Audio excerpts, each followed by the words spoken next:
Hi welcome back guys, कैसे हो आप सब। Hope you all are doing well, studies अच्छी चल रही है। तो आज हम सेकेंड वीडियो लेके आ रहे हैं। फर्स्ट वीडियो आपने देखा, काफ़ी कॉल्स मैसेजेस आए, सर अच्छा लगा सेकेंड वीडियो अपलोड करो। तो आज सेकेंड वीडियो लेके आया है, अकाउंटेंसी की टर्मिनोलॉजी हम समझेंगे। पहले वीडियो में हमने देखा बेसिक कंसेप्ट ऑफ अकाउंटेंसी, अब बेसिक इंट्रोडक्शन ऑफ अकाउंटेंसी देखा है।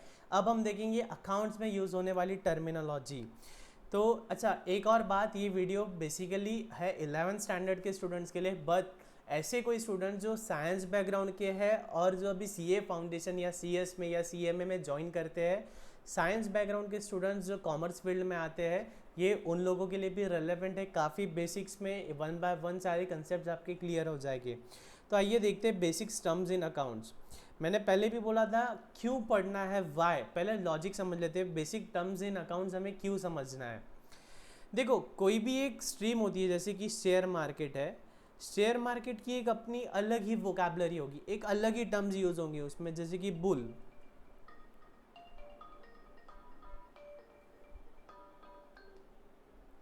जैसे कि बुल, बुल मतलब क्या होता है। अगर हम बुल सुनते हैं तो हमारे माइंड में क्या आता है, बुल मतलब एनिमल, है ना। बुल मतलब एनिमल का पिक्चर हमारे ब्रेन में आ जाता है। लेकिन शेयर मार्केट के पार्लेंस में बुल मतलब क्या होता है, मार्केट तेजी वाला है, बढ़ रहा है, तेजी वाला है, बढ़ रहा है। उसी तरह बियर, बियर मतलब क्या होता है, हमें अगेन एनिमल का पिक्चर ध्यान में आता है। लेकिन शेयर मार्केट के अकॉर्डिंगली बियर मतलब मार्केट गिर रहा है, उसे बियरिश मार्केट कहते हैं। उसी तरह कॉल, पुट, ऑप्शंस, फ्यूचर्स, ये सारे शेयर मार्केट में यूज होने वाले वर्ड्स है ना। इसके अगर नॉर्मल डिक्शनरी मीनिंग ले तो वो कुछ और होते हैं, लेकिन शेयर मार्केट के अकॉर्डिंगली इसका मीनिंग कुछ और होता है, ठीक है। उसी तरह जैसे कि हम मेडिकल फील्ड ले लेते हैं। मेडिकल फील्ड में क्या होता है, डायग्नोसिस, एनेस्थेसिया, है ना। ऐसे अलग अलग वर्ड्स यूज हो जाते, थेरेपी, ऐसे अलग अलग वर्ड्स यूज होते हैं। तो एक उसकी अलग ही वोकैबुलरी है। ठीक उसी तरह हमारे अकाउंटेंसी की एक अपनी वोकैबुलरी है।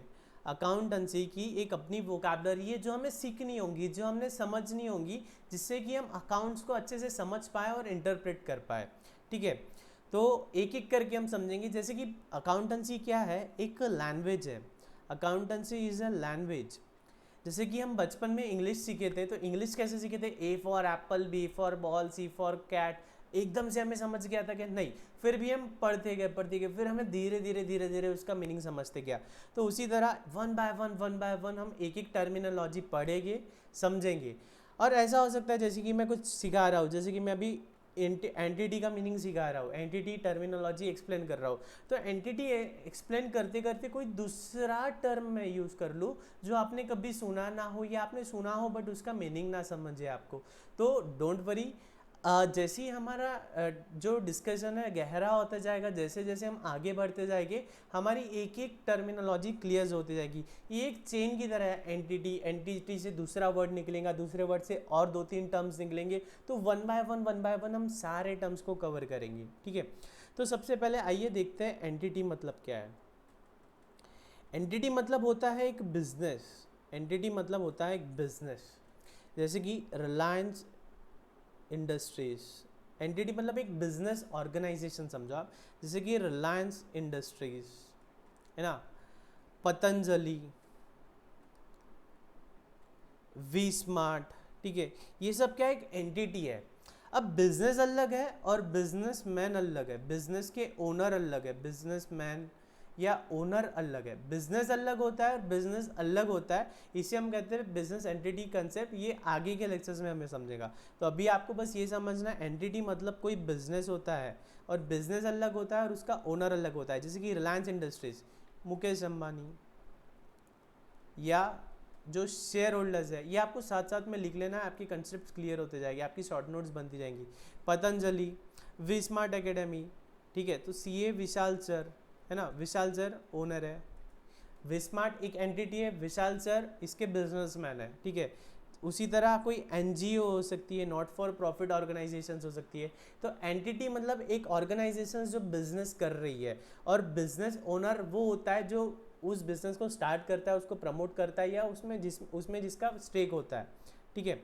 अब मान लो एक चिंटू है, चिंटू को बिजनेस स्टार्ट करना है, चिंटू इंफ्रा का, ठीक है, चिंटू इंफ्रा का। तो ये बिजनेस स्टार्ट करने के लिए क्या लगेगा, ये बिजनेस स्टार्ट करने के लिए क्या लगेगा, पैसा, विटामिन एम लगेगा।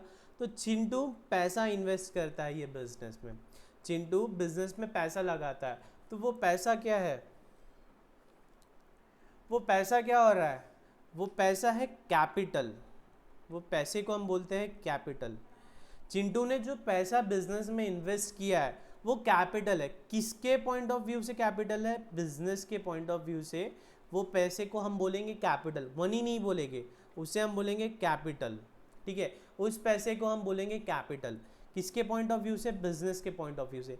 लेकिन चिंटू के पॉइंट ऑफ व्यू से ये क्या हो गया, पॉज करना है वीडियो और कमेंट सेक्शंस में आपको कमेंट करना है कि जो पैसा चिंटू ने बिजनेस में लगाया वो बिजनेस के पॉइंट ऑफ व्यू से कैपिटल हो गया, लेकिन चिंटू के पॉइंट ऑफ व्यू से वो क्या हुआ, ठीक है, आपको ये सोच के बताना है चिंटू के पॉइंट ऑफ व्यू से वो क्या हुआ, बिजनेस के पॉइंट ऑफ व्यू से इट इज़ कैपिटल। अच्छा, अब एक और बात, ये कैपिटल कौन से फॉर्म में होना चाहिए, कैपिटल कौन से फॉर्म में होना चाहिए, यस, ये कैश में भी हो सकता है और काइंड्स में भी हो सकता है। हो सके तो कैश ले आओ, ना हो तो कुछ असेट्स ले आओ, काइंड्स में ले आओ, जैसे कि करण सर एंड रौनक सर, हम दोनों ने बिजनेस स्टार्ट किया। करण सर के पास पैसा बहुत है, आपको पता चलेगा जैसे ही आप करण सर के वीडियोस देखना स्टार्ट करोगे आपको पता चलेगा करण सर के पास बहुत दौलत है, बहुत शौहरत है। तो करण सर ने बिजनेस में लाया 5 करोड़ रुपया, मेरे पास क्या चिल्लर कुछ भी नहीं है। तो मैंने बोला करण सर मेरे पास पैसा नहीं है लेकिन मैं आपको कुछ असेट दे सकता हूँ, मेरे पास लैंड है, वो लैंड आप यूज़ कर लो बिजनेस में। तो मैंने लाया लैंड और करण सर ने लाया 5 करोड़ कैश। तो 5 करोड़ सर का क्या है, कैपिटल, और लैंड का जो भी वैल्यूएशन है वो मेरा कैपिटल है। मैंने कैश के फॉर्म में दिया है क्या, नहीं, मैंने लैंड दिया है, उस लैंड पे इंफ्रास्ट्रक्चर हम खड़ा करके बिजनेस करेंगे, ठीक है। तो कैपिटल कौन से फॉर्म में हो सकता है, it can be in the form of cash as well as it can be in the form of kinds, ठीक है। अब हमारी एक बैलेंस शीट कैसी होती है, एक रफ फॉर्मेट में देख लो, एक टी फॉर्मेट में असेट्स होती है और लाइबिलिटीज़ होती है, असेट्स होती है, लाइबिलिटीज़ होती है। असेट्स का मतलब, लाइबिलिटीज़ का मतलब धीरे धीरे आपको समझेगा, आगे के लेक्चर्स में वही है, assets and liabilities one by one जाएंगे। तो लाइबिलिटी में यहाँ पे पहले कैपिटल होता है, ये हमारा बैलेंस शीट का फॉर्मेट आप ऐसे समझ लो, यहाँ पे पूरी इस साइड में हम पूरी असेट्स लिखते हैं, यहाँ पे कैपिटल और लाइबिलिटीज़ लिखते हैं, ठीक है। और कैपिटल प्लस लाइबिलिटी का जो टोटल है वही हमारे असेट्स का टोटल होता है। तो यहाँ हम लिखते हैं कैपिटल, ओके। इसका प्रेजेंटेशन भी हम धीरे धीरे समझेंगे। अब ये कैपिटल है जो मैंने इन्वेस्ट किया है। अब ऐसा हो सकता है ना कि मुझे मेरे बच्चों के लिए या मेरे पर्सनल यूज़ के लिए कुछ खर्चा चाहिए, वो पैसा मैं कहाँ से लाऊंगा, मैंने तो पूरा पैसा मेरा बिजनेस में लगा दिया। अब डेली पर्पज़ के लिए, डेली यूज़ के लिए मुझे भी तो खर्चा चाहिए। तो मैं क्या करूँगा, ड्राइंग करूँगा, मैं क्या करूँगा, ड्राइंग करूँगा। ड्राइंग मतलब पिक्चर बनाना नहीं, विड्रावल। मैं क्या करूँगा, ये बिजनेस में से कुछ पैसा निकालते जाऊँगा मेरे खर्चे के लिए। तो वो पैसा ऐसा कैपिटल, ऐसा पैसा जो मैं मेरे खर्चे के लिए निकाल रहा हूँ, उसे हम कहते हैं ड्राइंग्स, उसे हम कहते हैं ड्राइंग्स, उसे हम ड्राइंग्स कहते हैं। एक और वर्ड हमने समझ लिया, ड्राइंग्स। हमने अभी समझा कैपिटल, बिजनेस, एंटिटी, और एक और अभी हमने समझा ड्राइंग्स। ड्राइंग्स मतलब ऐसा कैपिटल जो इन्वेस्टर है, जो ओनर है, वो पैसा खुद के खर्चे के लिए जो निकाल रहा है फॉर पर्सनल यूज़, उससे कहते हैं ड्राइंग्स। तो ड्राइंग्स कौन से फॉर्म में होना चाहिए, yes, again it can be in the form of cash या it can be in the form of kinds. जैसे कि हम चॉकलेट मैन्युफैक्चर करते हैं, अब मैं चाहूँ तो कैश के फॉर्म में भी पैसा ले सकता हूँ, या फिर समझो मैंने चॉकलेट घर ले गया, मैं चॉकलेट घर ले जाता हूँ बच्चों के लिए, तो वो क्या होता है, चॉकलेट भी ड्राइंग्स है। जो मैं बिजनेस से कुछ भी असेट पर्सनल यूज़ के लिए निकाल रहा हूँ तो उसे हम कहेंगे ड्राइंग्स, ठीक है। तो ये था ड्राइंग्स। अच्छा, एक ध्यान में देने वाली बात और है, इसे आप सुनो, अभी समझ में ना आए तो भी कोई दिक्कत नहीं। ड्राइंग्स कहाँ से हो सकती है? Drawings can be made out of profit. जिस साल में हम जो पैसा अर्न करते हैं उस पैसे में से हम कुछ पैसा निकालते हैं तो उससे हम ड्राइंग्स कहेंगे। Drawings can be done out of profits. Drawings can be done out of profit. Okay, अब देखते हैं, हमने देखा बिजनेस एंटिटी कैपिटल ड्राइंग्स। अब अगला वर्ड देखते हैं हम, गुड्स। गुड्स मतलब क्या होता है? गुड्स मतलब क्या है? तो गुड्स मतलब एकदम सिंपल है, जो आप कॉमन पार्लेंस में गुड्स का मीनिंग समझते हो, जी हाँ वही है गुड्स का मीनिंग। गुड्स का मतलब होता है माल। गुड्स का मतलब होता है माल, ऐसी चीज़ जिसमें बिजनेस एंटिटी डील कर रही है उसे हम कहते हैं गुड्स। गुड्स मतलब वो प्रोडक्ट्स जिसमें एंटिटी डील कर रही है, जैसे कि पतंजलि। पतंजलि क्या है? पतंजलि एंटिटी है, उसका गुड्स क्या है? पतंजलि तो सर सब कुछ बेचता है, घी, medicines, Ayurvedic medicines, juices, biscuits etcetera. तो ये सारी चीज़ें क्या है? पतंजलि एंटिटी के गुड्स है। ओके, उसी तरह BSNL या जियो, BSNL या जियो, इनके लिए क्या गुड्स है? ये सर्विस सेक्टर की, इसे आगे ले लेंगे हम, BSNL का आगे ले लेंगे, या हम ले लेते हैं पार्ले। पार्ले कंपनी का क्या गुड्स है? बिस्किट्स। पार्ले का है बिस्किट्स। टाटा का क्या है? टाटा मोटर्स का, टाटा मोटर्स का क्या बिजनेस है? ऑटोमोबाइल्स। ठीक है, तो ये एंटिटीज़ है, और एंटिटीज़ जिस प्रोडक्ट में ट्रांजैक्शन कर रही है, जिस प्रोडक्ट में डील कर रही है, उससे हम कहते हैं गुड्स, उसे हम कहते हैं गुड्स। ठीक उसी तरह होती है सर्विसेज। ठीक उसी तरह कुछ होती है सर्विसेज। सर्विसेज मतलब क्या होता है? जैसे कि मैं अभी गला फाड़ फाड़ के आपको सिखा रहा हूँ, तो मैं आपको कुछ बेच रहा हूँ क्या? मैं कुछ गुड्स दे रहा हूँ क्या आपको? नो, मैं आपको सर्विस दे रहा हूँ। I am lending you the teaching services. मैं आपको पढ़ाने की सर्विस दे रहा हूँ, ये हो गई सर्विस। डॉक्टर्स आपको कुछ बेचते हैं क्या? नहीं, वो आपको ट्रीट करते हैं, आपकी ट्रीटमेंट करते हैं, तो वो आपको एक सर्विस देते हैं। तो जिस तरह गुड्स होता है उस तरह सर्विसेज भी होते हैं। गुड्स मतलब आंखों से दिखने वाला कोई प्रोडक्ट जिसमें हम बाय कर रहे हैं, सेल कर रहे हैं, ट्रेडिंग कर रहे हैं, उसे हम कहेंगे गुड्स। और सर्विसेज मतलब जो दिखता नहीं है लेकिन हम सर्विस प्रोवाइड कर रहे हैं, हम एक आपको फैसिलिटी प्रोवाइड कर रहे हैं, हम आपको टीचिंग कर रहे हैं, या कोई डॉक्टर आपको ट्रीट कर रहा है, तो वो क्या होता है? एक सर्विस होती है। ठीक है, अब इसमें देखेंगे हम गुड्स, और गुड्स का क्या होता है? परचेज होता है। हम गुड्स को परचेज करते हैं, मतलब किसी से खरीदते हैं। हम गुड्स को खरीदते हैं मतलब परचेज करते हैं, और फिर हम उसे सेल करते हैं। हम गुड्स खरीदते हैं और गुड्स सेल करते हैं। हम गुड्स खरीदते हैं तो खरीदने की जो प्रोसेस है, वो गुड्स को खरीदने की जो प्रोसेस है उसे हम कहते हैं परचेस, उसे हम कहते हैं परचेस। ठीक है, अब परचेज हम क्या खरीद कर सकते हैं? जो हमारा बिजनेस है, जैसे कि हमारा ये पेन का बिजनेस है, तो हम ये पेन परचेस कर सकते हैं, हम ये पेन परचेस कर सकते हैं। तो ये क्या हो गया? मेरा ट्रेडिंग वाला गुड्स मैंने परचेस किया। अब ऐसा भी तो हो सकता है ना कि मैंने फर्नीचर परचेस किया। फर्नीचर में मैं डील कर रहा हूँ क्या? नहीं, फर्नीचर मेरे लिए फिक्स्ड असेट्स है। फिक्स्ड असेट्स क्या होती है समझेंगा अभी आपको। तो मैं फर्नीचर भी परचेस कर सकता हूँ क्या? फर्नीचर सेल करूँगा क्या? नहीं। तो इसका मतलब हर वो चीज़ जो हम परचेस करते हैं ज़रूरी नहीं कि उसे हम सेल करेंगे। हर वो चीज़ जो हम परचेस करते हैं ज़रूरी नहीं कि हम उसे सेल करेंगे। ठीक है, तो परचेज मतलब कुछ भी चीज़ को खरीदना। अब ज़रा ये बताना, हम जाते हैं किसी स्टेशनरी स्टोर में, जाते हैं स्टेशनरी स्टोर में, हम जाके पेन लेते हैं, पेंसिल लेते हैं, रबर लेते हैं, फिर हमें उसका फ़ैन पसंद आता है, हम उसे बोलते हैं क्या? अरे भैया मेरे घर पे काफ़ी गर्मी है, वो फ़ैन भी मुझे सेल कर दो। ऐसा होता है क्या? नहीं, एक थप्पड़ लगाएगा वो। ऐसा होगा क्या? नहीं। तो उसका बिजनेस किस चीज़ का है? स्टेशनरी का, है ना। उसका बिजनेस क्या है? स्टेशनरी का।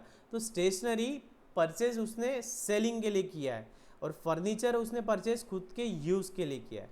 ठीक है, तो ये था परचेज। अब सेल क्या है? अब हमने जो चीज़ परचेज की है, जैसे कि पेन बिजनेस के लिए परचेज किया है, उसे हम सेल करेंगे। सेलिंग मतलब बेचना, सेलिंग मतलब बेचना। हम कुछ चीज़ खरीदते हैं, उसमें हमारा प्रॉफिट जोड़ते हैं और उसे बेचते हैं। हमने खरीदा और बेचा, खरीदना मतलब परचेस, बेचना मतलब सेल। तो ये जो प्रोसेस है खरीदने और बेचने की जो प्रोसेस है उसे हम क्या नाम देते हैं, उसे हम बोलते हैं ट्रेडिंग। इस प्रोसेस को हम कहते हैं ट्रेडिंग। ठीक है, और एक वर्ड आपके समझ में आया, खरीदना बेचना जो प्रोसेस होती है उसे हम कहते हैं ट्रेडिंग। तो मोस्ट ऑफ द केसेस में जो ट्रेडर्स लोग होते हैं या जो ट्रेडिंग होती है उसमें क्या होता है, हम कुछ खरीदते हैं कुछ बेचते हैं। हमने पेन खरीदा, पेन बेचेंगे, हमने पेंसिल खरीदा, हम पेंसिल बेचेंगे। अब ज़रा सोच के बताना, टाटा मोटर्स टाटा मोटर्स की कार है नैनो, तो क्या टाटा मोटर्स नैनो खरीदता है और नैनो बेचता है? आपको क्या लगता है? टाटा मोटर्स का एक प्रोडक्ट है नैनो, तो टाटा मोटर्स नैनो खरीद के नैनो बेचता है क्या? नहीं सर, ये क्या बोल रहे हो आप? टाटा मोटर्स तो नैनो को मैन्युफैक्चर करता है। टाटा मोटर्स नैनो को मैन्युफैक्चर करता है, ना कि ट्रेड करता है। टाटा मोटर्स नैनो की ट्रेडिंग नहीं करता, वो मैन्युफैक्चर करता है। सर मैन्युफैक्चरिंग मतलब क्या? ये और एक नया वर्ड आ गया। जब हम अलग अलग प्रोडक्ट्स को खरीदते हैं, उस पर कुछ प्रोसेस करते हैं और कुछ एक्टिविटी करते हैं जिसके ज़रिए हमें कुछ दूसरा प्रोडक्ट मिलता है। जैसे कि टाटा मोटर्स क्या करता है, टायर्स खरीदता है, बैटरीज खरीदता है, इंजन खरीदता है या बनाता है, ठीक है, सीट्स खरीदता है, ये सारी चीज़ें खरीदता है या बनाता है, फिर इसे असेंबल करता है। असेंबल करता है मतलब कुछ एक्टिविटी करता है, इसे हम कहेंगे मैन्युफैक्चरिंग एक्टिविटी। इसे हम कहेंगे मैन्युफैक्चरिंग एक्टिविटी। और फिर उसके बाद उसके पास तैयार होती है कार, और इस कार को वो सेल करता है। अब देखो वो परचेज क्या कर रहा है, वो परचेज क्या कर रहा है, वो कार परचेज कर रहा है कि नहीं, वो टायर परचेज कर रहा है, वो बैटरीज परचेज कर रहा है, वो मिरर परचेज कर रहा है, लेकिन सेल क्या कर रहा है, कार।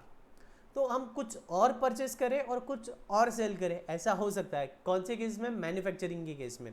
लेकिन ट्रेडर के केस में, ट्रेडिंग कंसर्न के केस में क्या होता है, हम जो चीज़ खरीद रहे हैं वही चीज़ हम बेच देते हैं। ठीक है, अब हमने पढ़ा परचेस और सेल। अब अगेन ये परचेस कैश में हो सकती है या क्रेडिट में हो सकती है। उसी तरह ये जो सेल है ये कैश में हो सकता है या क्रेडिट में हो सकता है। देखो क्या कर रहे हैं, एक एक करके हम नए नए वर्ड सीखते जा रहे हैं। अब कैश में परचेज मतलब मैं जो भी वेंडर था उसके पास गया और 1000 पेन खरीद लिए, और 1000 पेन का जितना भी पैसा हो रहा था मैंने तुरंत हाथों हाथ उसे कैश में, नगद रोकड़ा उसे दे दिया। मैंने एक हाथ से पेन लिए, एक हाथ से उसे कैश दे दिया, कंसिडरेशन दे दिया, नगद रोकड़ा उसे दे दिया। तो ये क्या हो गया, कैश परचेज। ये क्या हो गया, कैश परचेज। उसी तरह अगर मैं पेन सेल कर रहा हूँ और मैं आपको ये पेन सेल कर रहा हूँ और आपने मुझे तुरंत पैसा कर दे दिया, चाहे वो कैश में हो या गूगल पे में हो या चेक से हो, आपने मुझे तुरंत पैसा दे दिया, तो वो क्या हो गया, मेरे लिए कैश सेल्स हो गया। वो क्या हो गया, मेरे लिए कैश सेल्स हो गया। लेकिन अगर मैं ये पेन खरीदने जाता हूँ और मैं बोलता हूँ भैया मुझे 1000 पेन दे दो अभी, लेकिन मैं इसका पैसा आपको 15 दिन बाद दूंगा, I will pay after 15 days. 15 days के बाद, आफ्टर 15 डेज मैं आपको पेमेंट करूँगा। तो ये 15 डेज क्या हो गया मेरे लिए, ये 15 डेज मेरे लिए क्रेडिट पीरियड हो गया। 15 डेज मेरे लिए क्या हो गया, क्रेडिट पीरियड। और ये जो क्रेडिट पे मैं परचेस कर रहा हूँ इसे क्या कहेंगे हम, क्रेडिट परचेस। इसे हम कहेंगे क्रेडिट परचेस, मतलब उधारी में खरीदना, उधारी में माल खरीदना, उधारी में कोई चीज़ खरीदना, उसे हम कहेंगे क्रेडिट परचेस। उसी तरह अगर आप मुझसे कुछ प्रोडक्ट खरीदते हो, ये पेन, और आप कहते हो साहब अभी तंगी है, अभी मैं पैसा नहीं दे सकता, मैं बोलूँगा कोई बात नहीं, 1 हफ्ते बाद पैसा दे देना, तो इसे हम कहेंगे क्या, क्रेडिट सेल। इसे हम कहेंगे क्रेडिट सेल, मतलब उधारी में बेचना, उधारी में बेचना। ठीक है, इसे हम कहेंगे क्रेडिट सेल। अब इससे एक बात और, अब इन वर्ड से क्रेडिट परचेस और क्रेडिट सेल, इससे और 2 वर्ड्स तैयार होते हैं, इससे और 2 वर्ड्स तैयार होते हैं। क्रेडिट परचेस मतलब क्या हुआ, मैं उनके पास गया, सेलर के पास, सेलर से 1000 पेन खरीद के लाया, मैंने पैसा दिया क्या, नहीं, मैंने पैसा दिया क्या, नहीं, लेकिन मुझे देना है ना, ये पेएबल है ना मेरे लिए। और कैसा, पेन का मेरा बिजनेस है, तो पेन में मैं ट्रेडिंग खरीद रहा हूँ, बेच रहा हूँ, तो मेरा ट्रेडिंग वाला वस्तु है, ये ट्रेडिंग वाला गुड्स है, तो मुझे जिसे पैसे देना है, जिससे मैंने 1000 पेन खरीद के लाए, वो मेरे लिए क्या हो जाएगा, क्रेडिटर। वो मेरे लिए कौन हो जाएगा, क्रेडिटर। ठीक है, मतलब इसने मुझे कुछ क्रेडिट पे दिया है, जिसने, जैसे कि मैंने रेनॉल्ड्स या मैंने पेंटेक कंपनी से 1000 पेन्स खरीदे, ठीक है, 1000 पेन्स खरीदे, मैंने पैसा दिया है क्या, नहीं, मैंने उधारी पे लाया, तो ये पेंटेक कंपनी मेरे लिए कौन हो गई, क्रेडिटर हो गई। ये मेरे लिए ट्रेड क्रेडिटर हो गई, ये मेरे लिए हो गई ये ट्रेड क्रेडिटर। इसी का दूसरा नाम है ट्रेड पेएबल्स। ट्रेड पेएबल्स, मुझे पैसा पे करना है ना, पे किया है क्या, नहीं, पेएबल है मेरे लिए। और कैसे, नॉर्मल बिजनेस पार्लेंस के मेरे पेएबल है, तो इसे मैं क्या कहूँगा, इसे मैं कहूँगा ट्रेड पेएबल्स। ये मैं हूँ, ठीक है, ठीक है। अब मैंने यहाँ से 1000 पेन खरीदे और मैंने आपको 10 पेन सेल किए, 10 पेन सेल की। आपने बोला सर एग्ज़ाम है, अभी पैसा नहीं है, उधारी पे दे दो। मैं बोला अरे कोई बात नहीं, जब पैसा आ जाएगा, जब तू बड़ा हो जाएगा तब दे देना, ठीक है। तो ये क्या किया मैंने, क्रेडिट सेल किया। ये क्या किया मैंने, क्रेडिट सेल किया, ठीक है। आपका नाम है सोनू, मैंने आपको क्या किया, क्रेडिट सेल किया। तो आप मेरे लिए क्या हो गए, आपसे मुझे पैसा लेना है, आपसे मुझे पैसा लेना है, पैसा लेना है मतलब रिसीवेबल है, आपसे मुझे पैसा लेना है मतलब रिसीवेबल है, और ये मेरे नॉर्मल बिजनेस एक्टिविटी है, तो ये मेरे लिए हो गया ट्रेड रिसीवेबल। इसे मैं क्या कहूँगा, ट्रेड रिसीवेबल। उसी के जैसे इसे क्रेडिटर कहते हैं, उसी तरह आप मेरे लिए क्या बन जाओगे, आप मेरे लिए बन जाओगे डेटर्स। डेटर्स, डेटर्स मतलब जिन्हें मैंने उधारी में माल बेचा है, जिन्हें मैंने उधारी में माल बेचा है, वो मेरे लिए बन जाएंगे डेटर्स, ठीक है। आज आई गेस बहुत ज़्यादा हो गया है, एक बार हम देख लेते हैं। हमने क्या पढ़ा, सबसे पहले एंटिटी। एंटिटी मतलब कोई बिजनेस, कोई बिजनेस, एंटिटी अलग है, बिजनेस का ओनर अलग है। फिर उसके बाद हमने देखे कैपिटल, जो बिजनेसमैन है, जो अपने बिजनेस में, अपने एंटिटी में जो पैसा इन्वेस्ट करता है, उसे हम कहते हैं कैपिटल। जो इन्वेस्टमेंट है उसे हम कहते हैं कैपिटल। कैपिटल कैश में भी हो सकती है, काइंड्स में भी हो सकती है। फिर उसके बाद हमने देखा गुड्स। गुड्स मतलब माल होता है, जिस चीज़ की हम ट्रेडिंग करते हैं उसे हम कहते हैं गुड्स। गुड्स के विपरीत होती है सर्विसेज, जैसे कि मैं गला फाड़ के आपको सिखा रहा हूँ, तो ये क्या है, मेरी टीचिंग सर्विसेज है, ओके, ये क्या है, टीचिंग सर्विसेज है। फिर हमने देखा परचेज एंड सेल। परचेज मतलब खरीदना, सेल मतलब बेचना। परचेज में कैश में भी कर सकता हूँ, क्रेडिट में भी कर सकता हूँ। कैश मतलब मैंने रोकड़ा, नगद उसे दिया है, तो ये कैश परचेज हो गया। मैंने सेल किया, और मैं अगर उधारी पे खरीद रहा हूँ तो उसे हम कहेंगे क्रेडिट परचेज, उसे हम कहेंगे क्रेडिट परचेज। मैंने जिससे उधारी पे खरीदा है उसे मैं कहूँगा क्रेडिटर, उसे मैं कहूँगा ट्रेड क्रेडिटर, मतलब ट्रेड पेएबल। जिसे मैं बेच रहा हूँ, वो जिसे मैं उधारी में बेच रहा हूँ, उसे मैं कहूँगा डेटर्स या फिर ट्रेड रिसीवेबल, ठीक है। तो धीरे धीरे हम आगे और पढ़ेंगे। आई होप आपको पसंद आया हो। पसंद आया हो तो लाइक करें, शेयर करें, सब्सक्राइब करें। कोई भी डिफ़िकल्टी हो तो नीचे नंबर दिया है, उस नंबर पे कांटेक्ट करिए। बाय, टेक केयर, अलविदा, पढ़ते रहिए।